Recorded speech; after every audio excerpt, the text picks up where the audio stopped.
Today I'll show you a horror thriller film named In the Lost Lands. Spoilers ahead, watch out and take care. The story begins many years after a great war left the world in ruins. Vast stretches of land became forbidden to humans due to a phenomenon known as the death rain. All survivors gathered for refuge in the only remaining city, referring to the outside world as the Lost Lands, as it was rumored to be infested with all sorts of twisted creatures. One day, the city's church captures a witch from the Lost Lands. A cardinal decides to execute her on the spot, but everyone underestimates the witch's terrifying power. Her eyes hold a bewitching magic that can control minds. Under her spell, a follower is lost in an illusion, not only freeing the witch, but also gunning down his own comrades. A game of hunter and hunted unfolds in a derelict building. In the end, the witch overpowers the cardinal with her agile skills. Mimicking his own methods, she hangs him from the gallows. From that day on, the powerful image of the witch, Alice, was seared into everyone's minds. As her fame spreads, the city's queen pays her a personal visit. After dismissing her attendants, she presents Alice with a bounty to travel to the Lost Lands, find a shapeshifter, and strip him of his power for the queen's use. Alice wants to refuse, but ultimately accepts the mission. The queen leaves, satisfied. However, her captain of the guard secretly approaches Alice with another task, to ensure the queen's plan to gain the superpower fails. Logically, Alice shouldn't accept such a contradictory mission, yet she finds herself agreeing to it as well. It is revealed that when Alice gained her powers, she was also burdened with an eternal curse. She is incapable of refusing any request made of her. This is the main reason she lives in solitude in the Lost Lands, avoiding contact with others. Once everyone has left, Alice activates her witch's clairvoyant sight. On the shores of Skull River in the Lost Lands, she sees several hunters tracking a shapeshifter known as the werewolf, only to be quickly torn apart by their prey. The vision leaves Alice drenched in a cold sweat. Although the werewolf is incredibly powerful, among all known shapeshifters, his power is the easiest to claim. Alice then seeks out the city's most renowned bounty hunter, Boyce. He is said to roam the Lost Lands frequently and knows them well. Alice offers him a substantial reward to guide her to the werewolf and help kill him on the night of the full moon. Tempted by the fortune, Boyce readily accepts the job. However, Alice shrewdly states that the rest of the payment will only be delivered when they reach Skull River. Just then, the cardinal bursts into the tavern with several church followers, clearly there to capture Alice. Boyce reacts instantly, throwing a hidden rattlesnake weapon from his holster. As the followers descend into chaos, he and Alice make their escape. Soon after, the church's archbishop learns that the queen has commissioned the witch for a secret mission in the Lost Lands. His face contorts with rage, and he declares that the witch must be captured and brought back to the city at any cost. Meanwhile, Alice and Boyce are spending the night in an abandoned building on the city's outskirts. As they are new acquaintances, there is no trust between them. While Alice is asleep like a pig, she senses someone approaching and quickly moves to defend herself, only to see Boyce flick his wrist and stab a scorpion that was about to attack her. They share a look, and an unspoken understanding passes between them. With only 5 days until the full moon, Alice cannot afford any delays. They travel across the wasteland for an entire day, eventually arriving at a farmhouse inhabited by a brother and sister who are old friends of Boyce. The sister, in particular, shares a special bond with him. Boyce always stays here for a night during his missions, and though they are not married, they cherish their time together. The next morning, before they depart, Boyce expresses his concern about their schedule. He estimates that at their current pace, it will take at least another week to reach Skull River. Alice cannot accept this, as she must kill the werewolf on the night of the full moon and within the confines of his lair to complete the power-stripping ritual. Boyce is forced to change their route, suggesting they follow the railway tracks to save 2 or 3 days. Just after Alice and Boyce bid farewell to the siblings, the church pursues them out of the city by train. They quickly track down and find the brother and sister. With her brother's life on the line, the sister reveals Alice's final destination. With only 3 days left until the full moon,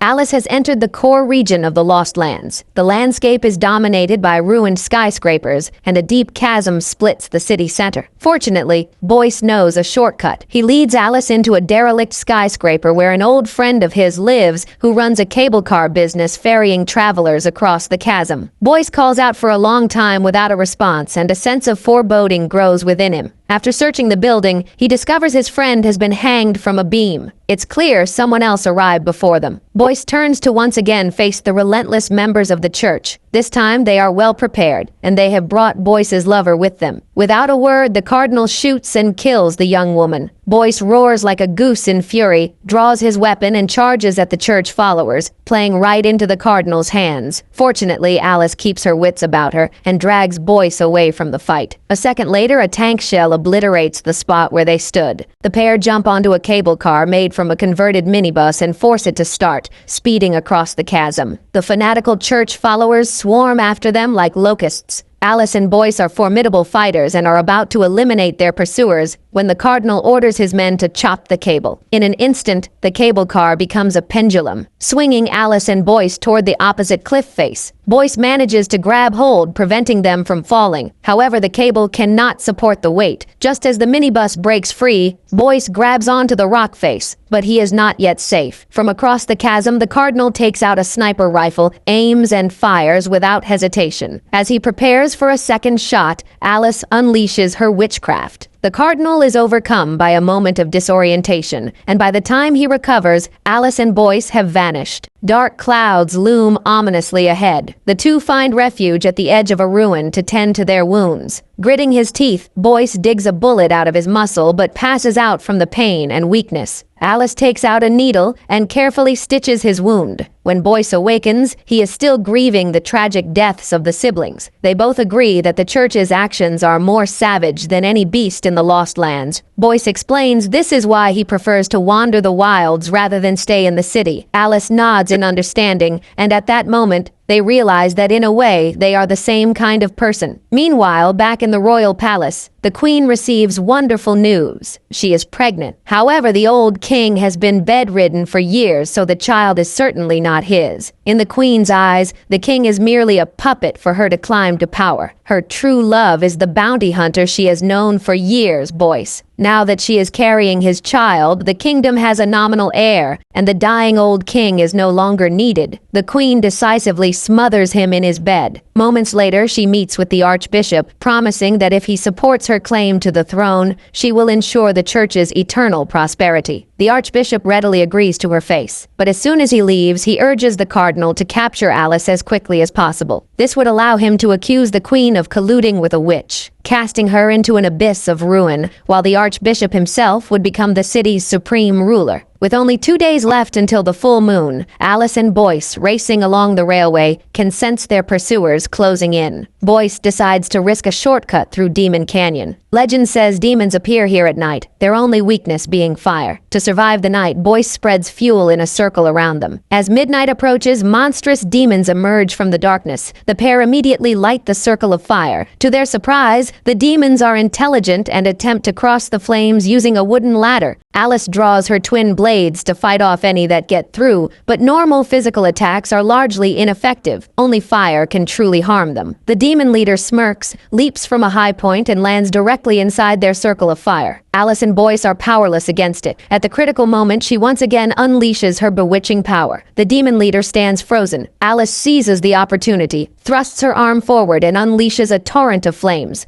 After a violent explosion, the demon leader and its minions are all reduced to ash. When the dust settles, Boyce asks why he didn't feel the heat of the fire. Alice explains that the flames were just an illusion. If you believe they are real, you will truly be burned to death. Back in the human city, the archbishop is conducting the queen's coronation ceremony. In front of all the citizens, he announces that the pregnant queen will temporarily assume all the king's powers. When the crowd remains silent, the captain of the guard fires a shot into the air, finally eliciting a few scattered cheers. The queen is very pleased with the captain's performance. In a sweet, seductive tone, she tells him that the arrogant archbishop must be eliminated so that the two of them can live happily ever after, revealing the queen to be a master of manipulation herself. With only 1 day left until the full moon, Boyce tells Alice that they will reach Skull River the next day. Having fought side by side, their relationship has grown much stronger. Alice offers to pay him the rest of his bounty in advance, but Boyce refuses. He urges her to give up the mission, telling her it's not too late to turn back. But Alice has no choice and must see it through to the end. Early the next morning, as they pass through a tunnel, the tracks begin to vibrate faintly. The church is upon them. It's too late for Alice to run. She decides to act as bait, luring the church's train to accelerate recklessly. By the time the cardinal realizes he is on a dead-end track, it is too late. The entire train plummets like an unstoppable bull into a bottomless chasm. Alice is caught by Boyce, who was waiting below. Working together, they have finally dealt with their relentless pursuers. Shortly after, the Archbishop receives news of the failed mission. He decides to mobilize his followers to depose the Queen immediately, but the captain of the guard preempts him, leading his own men to kill the Archbishop on the spot. At last, Alice and Boyce arrive at their destination, Skull River. The ground is covered with human skeletons, a testament to how many people the werewolf has killed. Boyce once again pleads with Alice to turn back, insisting she is no match for the creature. Alice doesn't answer, instead equipping her fingers with silver blades. Tonight is the full moon, and she is fully prepared. When the moon emerges from behind the clouds, Alice suddenly shouts. It turns out she had long guessed that Boyce was the legendary werewolf. She had followed him to his lair, knowing this was the place where she must perform the power-stripping ritual. Boyce roars in fury as his body begins to rapidly transform. However, the blood that seeps from him is silver. Soon, he has fully changed into the werewolf. Alice gestures, conjuring a swarm of illusory crows that merge into one and crash into the massive werewolf. Forgetting it is an illusion, Boyce is distracted, giving Alice the opening for a fatal strike. She lunges forward, her blade slicing across the werewolf's chest. Boyce collapses in defeat. Just then, the moon hides behind the clouds and he reverts to his human form. Alice tends to his wound but then binds him with heavy iron chains, clearly preparing for the ritual. To a confused Boyce, Alice explains that from the very beginning, her witch's sight had revealed his identity as the werewolf. Later, while treating his gunshot wound, she had secretly inserted a silver coin under his skin, essentially poisoning his blood with silver. This was why the mighty werewolf was so easily defeated. Just as the witch is about to begin the ritual, Boyce suddenly makes a request. He asks for one wish to be fulfilled, that the two of them stay together forever, hunting and fighting side by side. Bound by her curse, Alice cannot refuse any request. A look of struggle appears in her eyes. At that moment, the moon emerges from the clouds again, and Boyce transforms back into the werewolf. Alice finally plunges her dagger into him. The scene shifts. Alice rides back to the human city on a Ferrari horseback. The common people see her as a savior and begin to openly rebel against the guards who oppress them. Alice ignores them and walks straight into the royal palace, carrying a wolf's pelt. She explains that if the queen drips her blood on it and wears it before the night is over, she will inherit the werewolf's power. The captain of the guard is angry, reminding Alice that his mission was to stop the queen from gaining this power. Alice doesn't respond, instead telling the captain to inform the queen that the pelt belonged to Boyce. The next moment, the queen is clutching the pelt, crying her heart out. Boyce was her one true love. The only reason she wanted to become a shapeshifter was to be like him so they could be together forever. But Alice killed him. What was the point of becoming a shapeshifter now? As the sun rises, Boyce's wolf pelt dissolves into smoke, and the power-stripping ritual automatically fails. Boyce is restored to his full strength, with only a new, grim scar on his face. Everything had gone according to Alice's plan. Because she cannot refuse anyone, she found a way to satisfy everyone's requests simultaneously. The queen was given the opportunity to take another's power but chose to relinquish it. This meant the captain of the guard's request was also fulfilled. As for Boyce, his wish to hunt alongside Alice was now granted. This concludes the story.